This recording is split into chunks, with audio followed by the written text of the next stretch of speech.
प्रवृत्तिं च निवृत्तिं च जनानां विदुरासुराः न शौचम नापि चाचरो न सत्यम तेषु विद्यते। इसकी व्याख्या इस प्रकार है।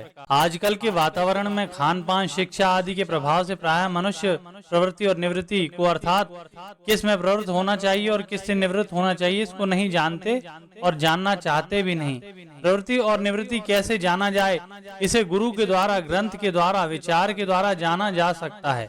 इसके अलावा उस मनुष्य पर कोई आफत आ जाए, पर वह मुसीबत में फंस जाए, कोई विचित्र घटना घट जाए तो विवेक शक्ति जागृत हो जाती है। किसी महापुरुष के दर्शन हो जाने से पूर्व संस्कारवश मनुष्य की वृत्ति बदल जाती है, अथवा जिन स्थानों पर बड़े बड़े प्रभावशाली संत हुए हैं उन स्थानों में, तीर्थों में जाने से विवेक शक्ति जागृत हो जाती है। विवेक शक्ति प्राणी मात्र में रहती है, परंतु पशु पक्षी आदि योनियों में इसको विकसित करने का अवसर, स्थान और योग्यता नहीं है, एवं मनुष्य में इसको विकसित करने का अवसर, स्थान और योग्यता भी है। पशु पक्षी आदि में वह विवेक शक्ति केवल अपने शरीर निर्वाह तक ही सीमित रहती है, पर मनुष्य उस विवेक शक्ति से अपना और अपने परिवार का तथा अन्य प्राणियों का भी पालन पोषण कर सकता है और दुर्गुण दुराचारों का त्याग करके सद्गुण सदाचारों को भी ला सकता है। मनुष्य इसमें सर्वथा स्वतंत्र है, क्योंकि वह साधन योनि है, परंतु पशु पक्षी इसमें स्वतंत्र नहीं है, क्योंकि वह भोग योनि है। जहाँ सत्कर्मों में प्रवृत्ति नहीं होती, वहाँ सद्भावों का भी निरादर होता है, अर्थात सद्भाव दबते चले जाते हैं। अब इसको बताते हैं। असत्यम प्रतिष्ठम ते जगदाहुरनीश्वरम अपरस्पर संभूतम किमन्यात् काम हेतुकम। इसकी व्याख्या इस प्रकार है।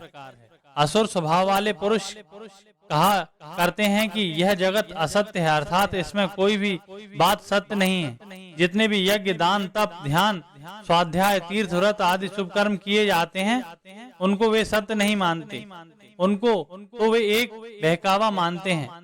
जहाँ सद्भाव लुप्त हो जाते हैं, वहाँ सद्विचार काम नहीं करते, अर्थात सद्विचार प्रकट ही नहीं होते। इसको आगे के श्लोक में बताते हैं।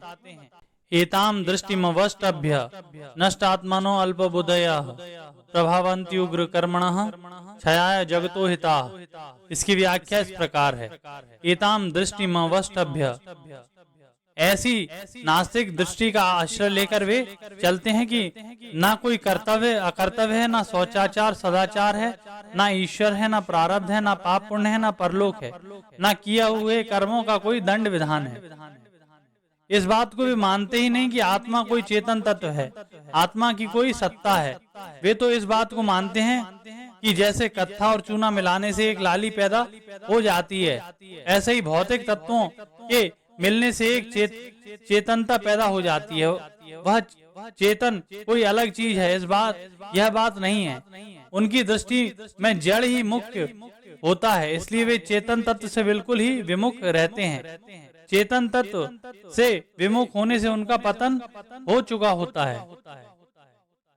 जहाँ सत्कर्म, सद्भाव और सद्विचार का निरादर हो जाता है, वहाँ मनुष्य कामनाओं का आश्रय लेकर क्या करता है, इसको आगे के श्लोक में बताते हैं।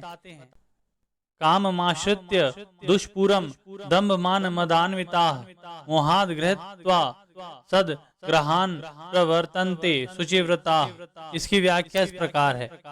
वे आसुरी प्रकृति वाले, कभी भी पूरी न होने वाली कामनाओं का आश्रय लेते हैं। जैसे कोई मनुष्य भगवान का, कोई कर्तव्य का, कोई धर्म का, कोई स्वर्ग आदि का आश्रय लेता है, ऐसे ही असुर प्राणी कभी पूरी न होने वाली कामनाओं का आश्रय लेते हैं।